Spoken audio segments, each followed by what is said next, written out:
और अब आम आदमी पार्टी के इस नेता ने प्रधान सेवक की 100 वर्षीय मां का अपमान मात्र इसलिए किया क्योंकि वो अपनी राजनीति चमकाना चाहते हैं। मैंने जितना गुजरात और गुजरातियों को अपने जीवन में समझा है, मैं अरविंद केजरीवाल जी से 2 शब्द साफ कहना चाहती हूं। राजनीतिक हार।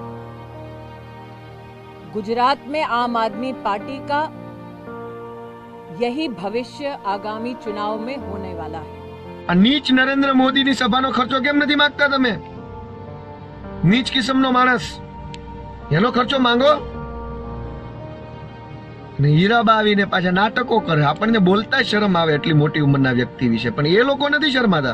70 વર્ષનો મોદી થવા આવ્યો, હીરાબા પોતે 100 એ પહોંચવા આવશે, તોય મારા બેટા 2 માંથી એક નાટકો બંધ કરતા નથી. नीच किस्म के आदमी मुख्य बड़ा प्रधान नरेंद्र मोदी, मैं इस बात की पुष्टि नहीं करता हूँ, लेकिन आज यहाँ पे चुनाव चल रहा है। मुझे आप सब लोगों से जानना है कि क्या भूतकाल में कभी भी किसी भी बड़ा प्रधान ने ऐसा नौटंकी किया है वोट देने जाने के लिए?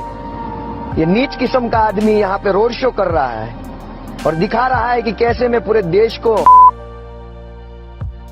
समझ लीजिएगा, मैं कैसे इस पूरे भारत देश को बना रहा हूँ।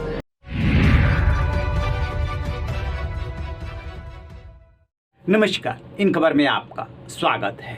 इस साल के अंत में होने वाले 2 राज्यों के चुनाव में से एक हिमाचल प्रदेश का चुनाव डिक्लेयर हो गया, चुनाव आयोग ने ऐलान कर दिया।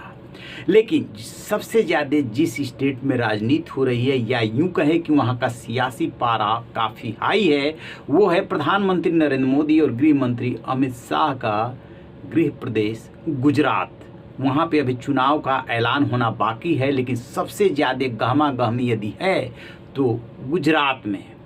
वजह इसकी ये है कि वहाँ पे 27 सालों से बीजेपी है और इस बार कांग्रेस की बजाय आम आदमी पार्टी वहाँ बीजेपी को सत्ता से बेदखल करने के लिए एड़ी चोटी का जोर लगाए हुए है। चूँकि पंजाब में उसे सफलता मिल चुकी है, सबसे पहले उसे दिल्ली में सफलता मिली, फिर पंजाब में, और अब उसका निशाना गुजरात है। इस बीच गुजरात में जो आपके संयोजक हैं, आपके प्रदेश अध्यक्ष हैं, उनका नाम है गोपाल इटालिया। उम्र महज 33 साल, अचानक सुर्खियां बन गए हैं।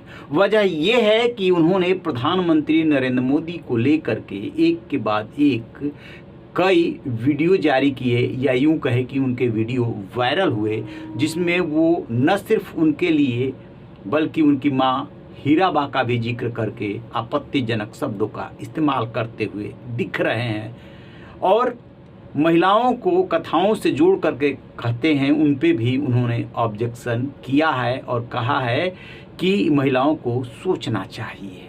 बस क्या था, बुला लिया महिला आयोग ने दिल्ली, और दिल्ली में आप कार्यकर्ताओं ने जब हंगामा किया तो उनको हिरासत में ले लिया दिल्ली पुलिस ने, और उसके 3 घंटे बाद पूछताछ करके छोड़ दिया।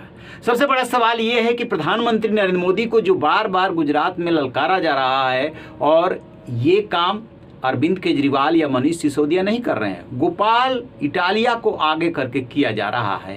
નીચ નરેન્દ્ર મોદીની સભાનો ખર્ચો કેમ નથી માંગતા તમે? નીચ કિસ્મનો માણસ, એનો ખર્ચો માંગો ને હીરાબા આવીને પાછા નાટકો કરે. આપણને બોલતા શરમ આવે એટલી મોટી ઉંમરના વ્યક્તિ વિશે, પણ એ લોકો નથી શરમાતા. 70 વર્ષનો મોદી થવા આવ્યો, હીરાબા પોતે 100 એ પહોંચવા આવશે, તોય મારા બેટા 2 માંથી એક નાટકો બંધ કરતા નથી. नीच किस्म के आदमी मुख्य बड़ा प्रधान नरेंद्र मोदी, मैं इस बात की पुष्टि नहीं करता हूँ, लेकिन आज यहाँ पे चुनाव चल रहा है।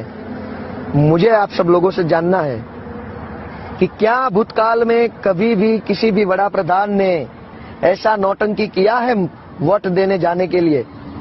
ये नीच किस्म का आदमी यहाँ पे रोड शो कर रहा है और दिखा रहा है कि कैसे मैं पूरे देश को, समझ लीजिएगा, मैं कैसे इस पूरे भारत देश को बना रहा हूँ। मैं बात करता हूँ डिजिटल इंडिया की, और खुद दिल्ली से दौड़ा दौड़ा यहाँ पे वोट देने आता हूँ। देखिए मैं आप लोगों को कैसे बनाता हूँ। तो ये नीच किस्म का आदमी हमें ये संदेश दे रहा है कि मैं पूरे देश को बना रहा। ये गोपाल इटालिया कौन है? 33 साल का नौजुवक जो इस तरीके से इस भाषा का इस्तेमाल कर रहा है। हालांकि जवाब देने के लिए केंद्रीय मंत्री स्मृति ईरानी भी आई सामने। उन्होंने सीधा अरविंद केजरीवाल पे वार किया कि अरविंद केजरीवाल ये सब कुछ करा रहे हैं, हिम्मत है तो अरविंद केजरीवाल सामने आए। लेकिन आखिरकार उस युवक में कुछ तो होगा। 1 साल तक वो पुलिस कांस्टेबल रहता है लड़का, उसके बाद राजस्व क्लर्क बनता है और फिर नौकरी से इस्तीफा दे करके आ जाता है पाटीदार आंदोलन में। और पाटीदार आंदोलन में हार्दिक पटेल के नज़दीक आने के बाद फिर आगे बढ़ता है, कारवां आगे बढ़ता है। डिप्टी चीफ मिनिस्टर का जो ऑडियो है वो वायरल कर देता है और अब बाद में जाकर के 2020 के आसपास आम आदमी पार्टी से जुड़ता है और 2022 आते आते वो गुजरात का ऐसा चर्चित चेहरा हो जाता है जो प्रधानमंत्री को उनके गृह प्रदेश में ही ललकार देता है। जरा सुनिए इस पे एक रिपोर्ट। कौन है गोपाल इटालिया? 21 जुलाई 1989 को गुजरात के बोटाद में जन्मे गोपाल इटालिया ने गुजरात विश्वविद्यालय से पढ़ाई की। उनकी वर्तमान में भले ही पहचान सामाजिक और कार्यकर्ता और राजनेता की है, लेकिन इससे पहले वे जनवरी 2013 में कुछ समय के लिए अहमदाबाद पुलिस में मधुपुरा पुलिस स्टेशन में एक कांस्टेबल के रूप में काम किए। इसके बाद इटालिया ने 2014 में अहमदाबाद कलेक्ट्रेट में राजस्व क्लर्क की नौकरी पाई। वहां कुछ दिन रहे, लेकिन सरकारी नौकरी से निकाले जाने के बाद वे बेरोजगार युवाओं के अधिकारों के साथ साथ नागरिकों के अधिकारों की लड़ाई के लिए कूद पड़े। पाटीदार आरक्षण आंदोलन 2015 के दौरान हार्दिक पटेल के करीबी हो गए और उन्होंने नागरिकों की कानूनी समस्याओं को हल करने के लिए कई गांवों का दौरा किया, उन्हें भारतीय संविधान और कानून से अवगत कराया।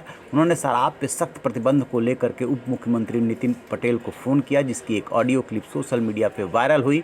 1 मिनट लंबी क्लिप ने राज्य सरकार के लिए भारी शर्मिंदगी पैदा कर दी थी। उन्होंने एक कांस्टेबल होने का दावा किया, आरोप लगाया कि वरिष्ठ अधिकारी निचले कैडर के अधिकारियों को निषेध कानूनों को लागू करने से रोक रहे हैं। बाद में उन पर IPC की धारा 120 के तहत कार्रवाई की गई थी।